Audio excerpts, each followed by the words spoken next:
Hello.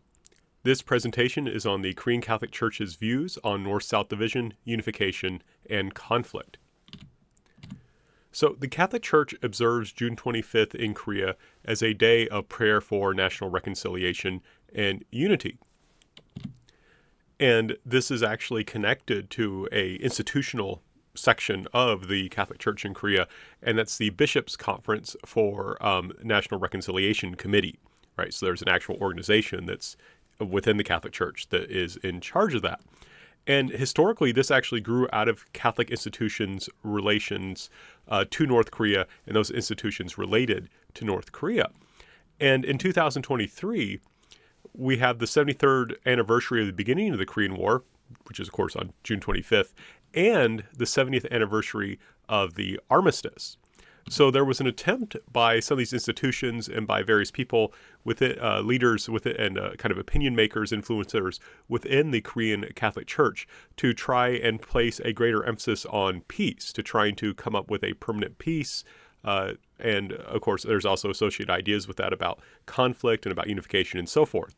So I thought that this would make for a good opportunity to examine the official and official adjacent discourse, as I think it can provide insight into how Korean Catholics think about war, peace, and unification. And my argument is that this discourse takes a primarily moral standpoint that focuses on divisions between North and South and within South Korean politics and society in order to press forward to peace. And I think then it represents something of a change, right? Because there's a lot, as we'll see, that Korean Catholics are talking about things in South Korea when it talks about unification. And I will argue that this is the result of universal Catholic teachings, the divided nature of South Korean politics and society, the increasing difficulty in real reconciliation with North Korea, and the contested history of post-liberation Korea. One thing that's important also to emphasize is that there was a lot of preparation done for this, and this shows us this kind of how seriously this was taken, and also this focus on peace. So in February 2023, there was a publication of a series of videos on YouTube on peace by the Committee on National Reconciliation, and its official English name is Committee for the Reconciliation of the Korean People, and the Catholic Bishop Conference on Korea. And it was designed to be used with a book entitled Peace and Reconciliation in a Parish Setting. And the episodes were about 6 to 8 minutes in length, and there's, I believe, 8 of them. And my understanding is the way this was kind of set up was you would have a group get together at a parish, and they would watch the videos, they would read the book, and they would discuss what they were learning. And I'm going to share some summaries, discuss a little bit about the video series. Is very important. And one thing that was, I think, really striking was in the first episode, they talk about these differences, different kinds of peace, and they talk about the Pax Romana. And I thought this was really striking because a lot of times, traditionally at least, in Western civilization textbooks and things like that, the Pax Romana is seen as generally a good thing. But here it's defined as a situation in which the weak cannot resist the strong, where the strong just dominate, and it's clear how they dominate. It's by their controlled weapons of war. Right, so there's this idea that this is a false kind of peace. This isn't a true peace where just the strong dominate the weak because of their mastery of violence. And in that same episode, this is contrasted with Catholic understandings of peace, which are based on ideas of shalom from the Old Testament, the Hebrew Scriptures, Jesus' peace, and the peace of Christ. So there's this kind of contrast in what peace means here, and that Jesus brings a peace that's very different from that of associated with military violence. There also, in episode 2, there's an affirmation of universal Catholic views on war and peace. And by universal here, I mean widespread, kind of the official doctrine. And what's also interesting, too, is this episode focuses on the importance of nonviolence and love of enemy. Right, so there is this attempt then to kind of put this into a biblical, into a traditional understanding of how peace should work. There are some various parables and symbols of Jesus that are talked about as the episodes continue. So in episode 4, for example, there's a story of the Good Samaritan, the prodigal son, and the Good Shepherd, and it's talking especially about the morality of peace. And it argues that you can't just have mercy, you can't just have justice, you have to have both. And when you get them in the right balance, you get peace. And to continue on, in episode 5, they look at some historical examples of war and peace. And they argue that war is a result of the loss of justice, with peace restored through a correct reading of history that then leads to forgiveness. Right, and I picked this slide in particular. I think it's really striking. It says we have to make an effort to reading history correctly. Right, so that's how episode 5 sets things up. And then episode 6, in a sense, is going to be kind of a climax, because it's going to be the history of the issues that are happening in Korea, right, on the Korean Peninsula. And it's kind of striking. Like, you have this image here where you have this division of North and South Korea, and it's presented as a division created solely against by the Soviet Union and the United States against the will of the Korean people.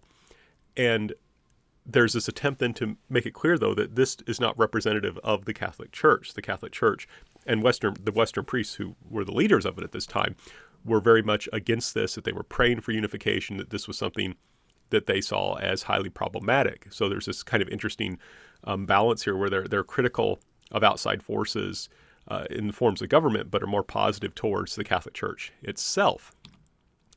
And it does not shy away from talking about how the communists, and that's the word they use, are going to cause massive damage to the Catholic Church. And for my readings, though, this is brought up not to criticize North Korea so much, but to call on Catholics to forgive North Korea, even if it's not asking for that forgiveness, to forgive them and to kind of put this past us, right? We're going to acknowledge this so we can forgive and put this past us. So that talks about kind of the issues of division, how it occurs, how we can resolve it. And then it continues on in episode 6 with these kinds of ideas for national reconciliation unity. And as I mentioned, there's this kind of acknowledgement of the suffering caused by the Communist Army. I think this is, like I said, meant to kind of balance this out, that forgiveness and understanding is needed by the Catholic Church to forgive the communists. But also, what's interesting is there's this kind of attempt to defend Catholic actions in the past, and to understand how the Catholic Church has responded to division. So this same video explains that prayers began in June 25th, 1965, for what they called the Silent Church, and that's the church in North Korea, because they couldn't get information. They called it the Silent Church. And in the 1970s, this would continue, but the Korean Catholic Church was more focused on democratization. That's what they needed to do. In the 1980s, though, there's this visit of Pope John Paul II and a growing emphasis on unification. And I think that this is partially the result where the Catholic Church in Korea has really developed. It kind of hits in the 80s, hits its stride. And there's a sense of confidence there, and that we can stop being a marginalized community that kind of is on the outskirts of Korean society, and we can be in the mainstream. And what's key here is that the video argues that the Catholic Church can play a guiding role in having the peaceful unification of the peninsula by following these procedures, right? By following these ideas. And as it goes on, for the last 2 episodes, it's talking about how you as a Korean Catholic living in the South can do this. And the focus is on prayer and how you live your daily life, right? That's really the focus. And so you can kind of see, I love this image, right? Because we got the dove representing peace. We've got a unified Korea in the back. And then we have these people of various ages in South Korean society who, through their prayers and through how they behave in daily life, could help bring peace. And this is expanded in episode 8. And this continues just to give more kind of concrete ideas for what people can do, and that the actions that they can engage in order to, in their daily lives, in order to contribute to peace. So to give you an example, they say you should avoid gossip and you should avoid insulting people. And there's this wonderful phrase, words of love can help bring peace.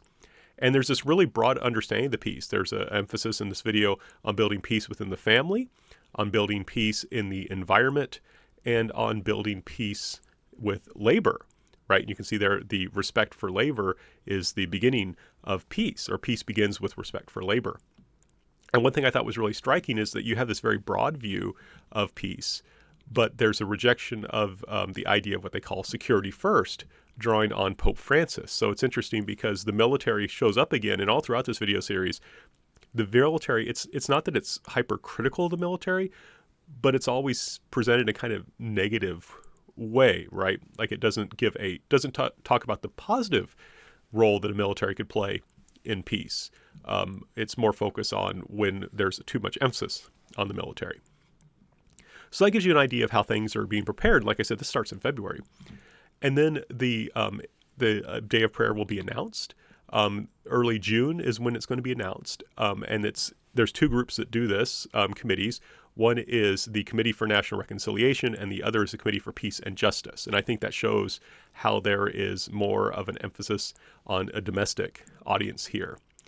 And a theological and historical reflection is published along with this announcement of this day of prayer and they announced that there's an extra day of prayer on July 27th, right? So there's 2 days of prayer in a sense. There's this early June announcement, and then there is this focus on having a theological and historical reflection on July 27th.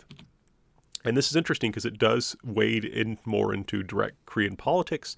It's critical the failure of talks in the past, of North Korean missile tests, and of joint South Korean U.S. military drills, which I think is really striking, right? Because that's a pretty strong political statement to come out against that. And the criticism is that these kinds of drills are a vicious cycle that could lead to violent conflict. But the criticism is fairly even-handed because it also says North Korean, its first strike policy is bad, so is the Washington Declaration. That makes things worse. And there's an argument that there's a need for the reduction of tensions and an increase in dialogue. And again, there's this turning to Pope Francis for support, looking at things that he has said and statements he has made. And then it's announced that on July 27th, there's going to be this special mass at Myeongdong Cathedral as part of this day of prayer. So that's an announcement. I don't know how many people are going to necessarily read through the announcement, but it does have an impact. And especially the ideas of it will be echoed in other programs that do have more popularity. And one of these is something called Peace Files. And this was a conversational video put together by the Committee for National Reconciliation and Unity and by the Pyeonghwa Bangsong, hosted by Father Chung Soo-young. And Father Chung is a very personable, very good, what can I say? He has a very nice, warm conversational style. And he's a pretty charismatic guy. So I think this is a pretty interesting video. And this video emphasizes how war division has had a negative influence on South Korean society. And Father Chung talks about how it's created divided hearts, right? So it's not just division on the peninsula, political division, but divisions within ourselves that encourage suspicion, hatred, and the desire to defeat and destroy each other. And the Yushin period is especially a focus of criticism because of its militarization of schools and workplaces and the bad actions of internal security forces. Now, there's also the acknowledgement of bad actions of North Korea. For example, they talk about the 1968 attack on the Blue House, but the focus is more on South Korea, and especially that these divisions still exist today.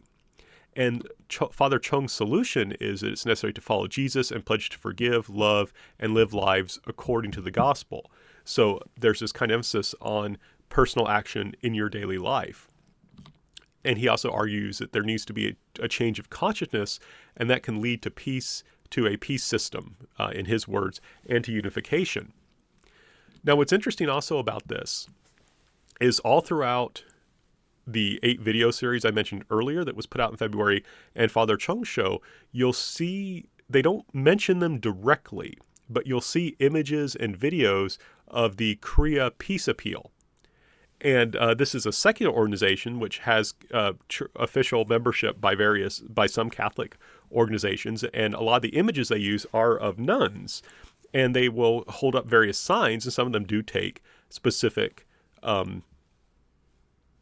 political positions.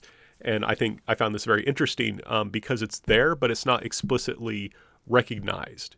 So there's this kind of idea that explicitly you're told you can pray, you can engage in good daily acts that will help lead to unification, but also if you want to go a little bit further, maybe you should look up this Korea Peace Appeal group, right? So that if you're someone, it's there, you can see it, but it's not out there so much that maybe people would be too critical. Now, I did want to just briefly talk about how the prayer actually works. So there is the prayer there. This is what you would say. And the idea you can see here is it's really designed to be said in a group, like the leader says the part with the white dot, and the people assembled with them would say the part with the black dot. And this day of prayer, one thing I want to emphasize, it's called a day of prayer.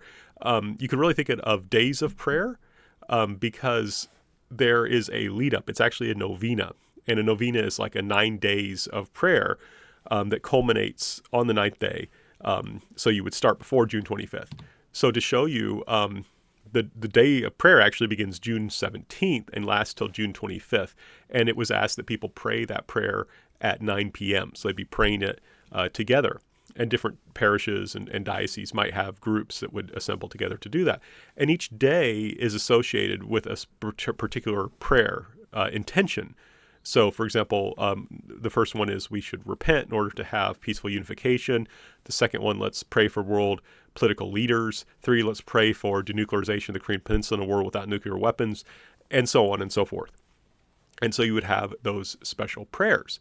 And what's interesting is that there was a commentary put out on these prayers. Now, one thing I want to point out as I go a bit through the commentary, you could say the prayer without ever having contact or even knowing about the commentary, right? It actually took a little bit of work to find it.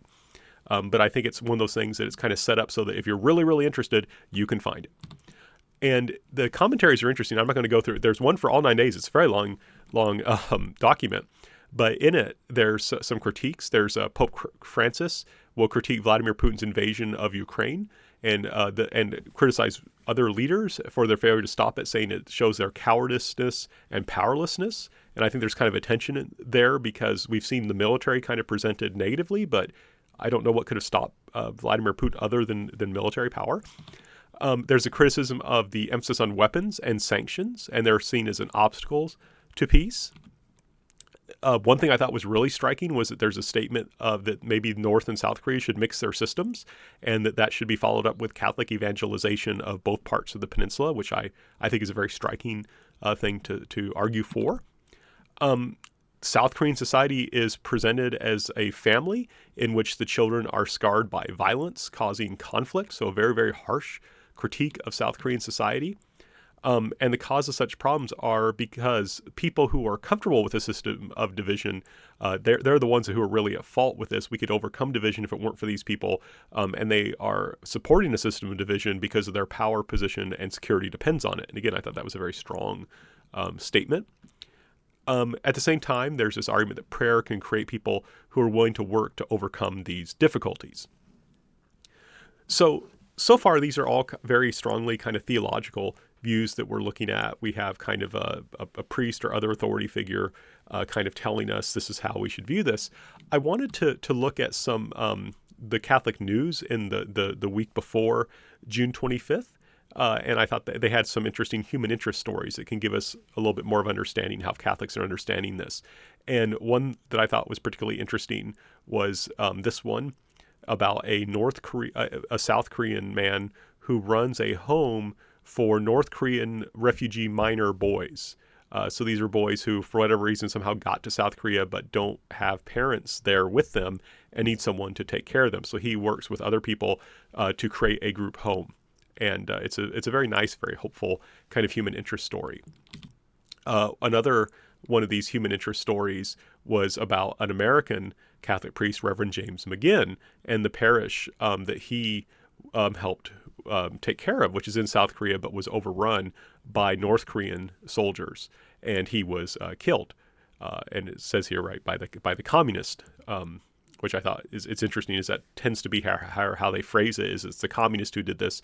It's a little bit, I guess there's a little bit more distance than saying it's the North Koreans who did it. But there's a story about him. But what's really fascinating is that they mention that he died. They praise him as being someone like Jesus, but they don't really say much about him. And much of the special or the segment is actually about the church and how beautiful it is. And I think that's really striking that that's what they end up focusing on. There's also kind of a news roundup that includes some of these segments, but also adds a little bit more. And I think it takes a really interesting stance, a little bit different than what we've seen before, because it's a bit more positive towards the role of the military. And it starts off talking about there's the North Korea launches this surprise invasion of the South. And there it's a little bit more, there it says the North Korean army rather than the communists, which I think is interesting. And it talks about the casualties caused by the war. So the focus is on human suffering caused by the invasion.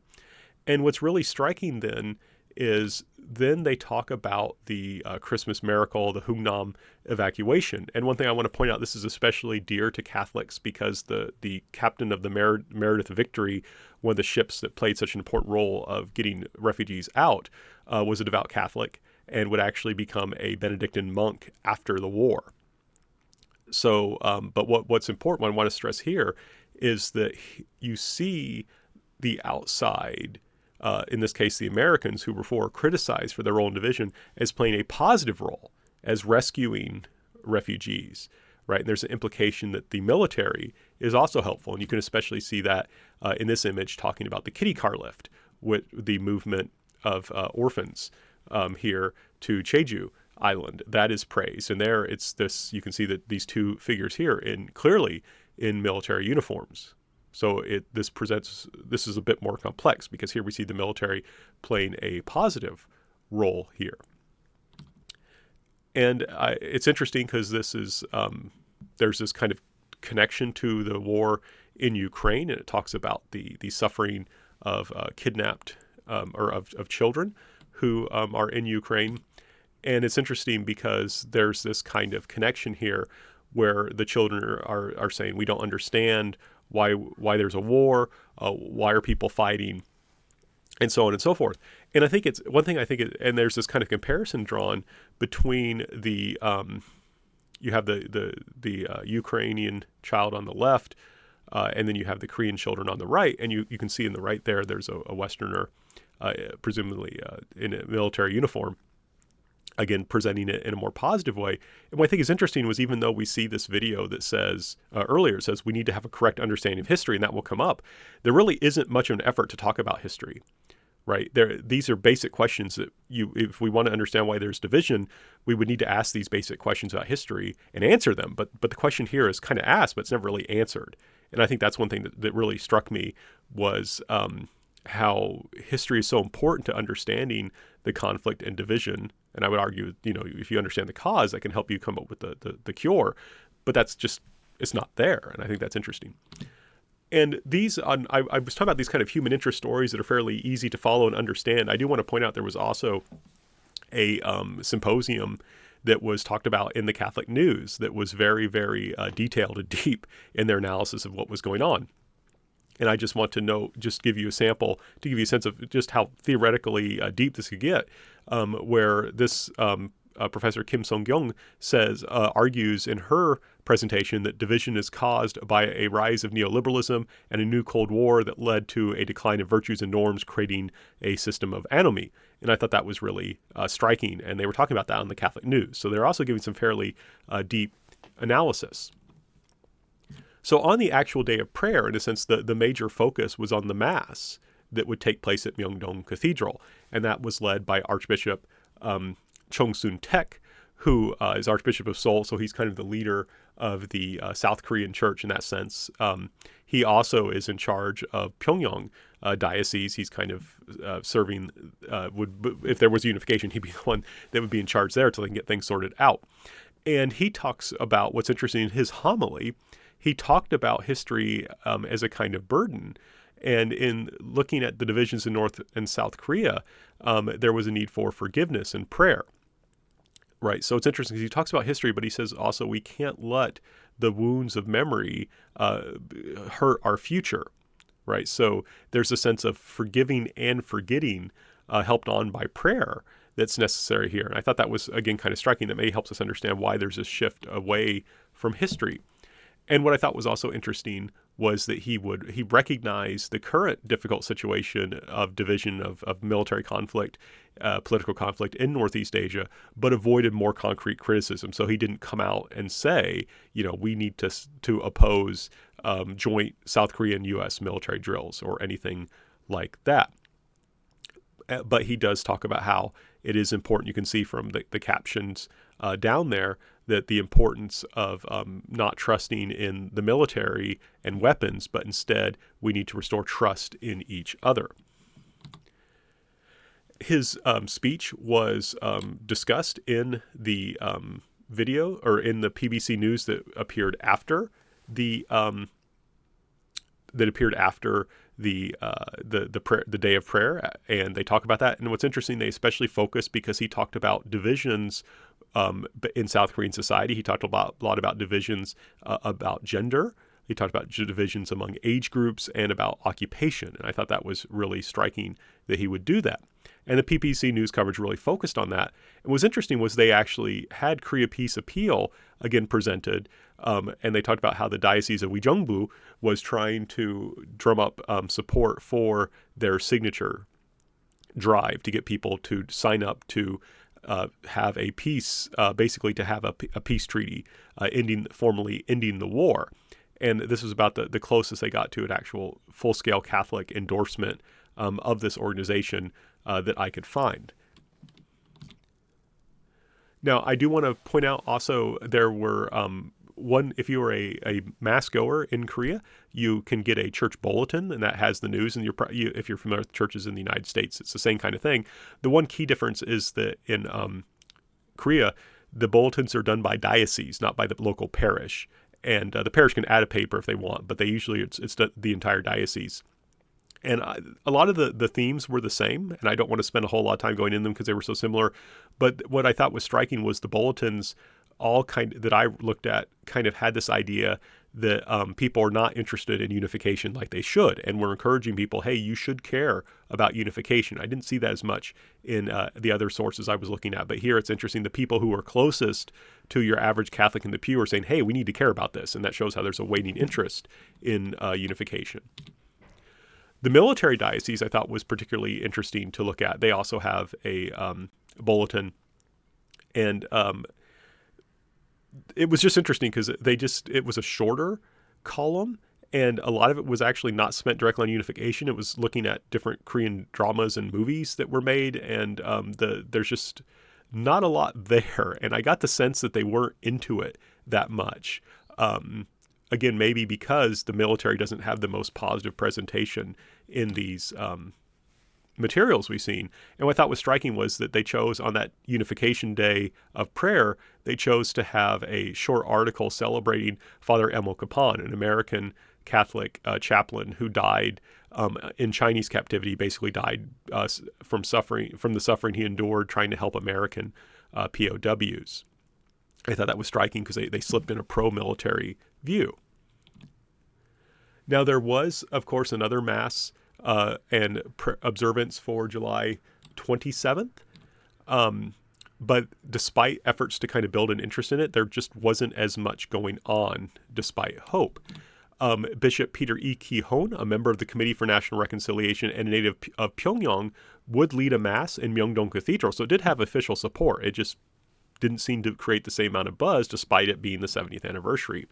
And he was especially appropriate to have talked there because he had personal memories of his flight from North Korea as a child, from the anti-faith persecution that was happening there, and that's his words, and his entrance into seminary with the hope of going back to North Korea. And he's like, now I'm an old man. I'm still not back there restoring the Diocese of Pyongyang.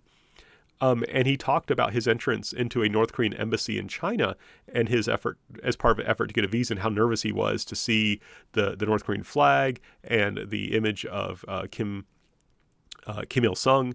And the North Korean clerk there recognized that and said, don't worry, there are people in North Korea too. And that kind of helped him calm down.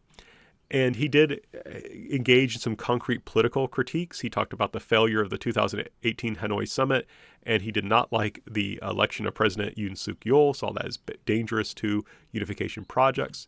He was also critical of North Korea for, in his words, mindlessly shooting off missiles. And we see here this idea that there's a cycle of violence that needs to be broken, but there's also this essential unity of the Korean people that can overcome it. And to do that, we need to focus on prayer and actions in our daily life. And this observance ended with a reading out of a message from Pope Francis. And this was covered pretty accurately in the Peace Broadcasting channel. Now, one thing I also want to note that I thought was really striking was that there is a journal put out by the Hanguk Kyoesa Yongguso, Kyoewa Yoksa, Church and History, put out by the Catholic kind of official Catholic Historical Association research institution in South Korea. And what's interesting is that they will often put out documents that are about the Korean War that present the military, especially the American military, Catholic military figures, in a very positive light. Here you can see an article that talks about the Meredith victory that we mentioned earlier and the evacuation of Hungnam. So I thought it was really striking to see how they would treat the 23rd anniversary, or the anniversaries and the Day of Prayer in their June issue of this newsletter, which is aimed at people, just your average lay Catholic who are interested in history. There was really no mention of the Korean War. There was a article at the beginning to the July issue in honor of peace. So I thought that was interesting that even though they regularly run articles on the Korean War, they just opted not to here, except for the peace one. So in conclusion, the discourse we've seen here focuses on morality, particularly self-reflection, repentance, peace, and justice in daily lives, with encouragement to take more direct action through maybe being part of the Korean peace appeal, though that's kind of subtle, in order to help bring peace and unification. It could take more concrete political views in some places, but basically those were places where you were only going to likely to be if you were already engaged and probably already agreed with these ideas. It's unclear, though. There's calls for forgiveness, but it's not clear who is forgiving whom and for what. And there's this kind of concern, how possible is true dialogue? How realistic is this? Even in 2023, things were not good. They're even worse now. What is the correct understanding of history? We're told that history is important, but there really, even by the Church History Institute, there's not been much done to deal with history directly here. And probably if these questions were asked in very direct ways, we would probably get very different answers. And that might be one way that's not being talked about. And that helps explain why there's a focus on prayer and morality in daily life. This creates a space for people who want to do something and for people who want to do a lot without alienating people who aren't so interested or who disagree, right? It's kind of hard to be upset by someone saying, hey, let's pray for unification or peace. That's kind of a safe place to go. And it's good for people to be nice to each other anyway. I think it's also interesting that there's essentially no criticism of North Korean society or the North Korean government. Instead, there's a focusing on South Korean society. And I wonder if that is being done because it allows people to do something positive in a difficult situation, right? There's not a whole lot can be done about North Korea during this time period, especially right now. But here you can do something positive that you're told will help bring peace, right? Let's heal the divisions in South Korea. That will help bring healing on the peninsula. How all this will fare, considering recent changes in North Koreans' perspective on these things and on unification, I'm not sure. It'll be interesting to follow that and see how the Korean Catholic Church reacts for the 2024 Day of Prayer. So thank you very much for listening to this. And if you have any questions or comments, do please let me know.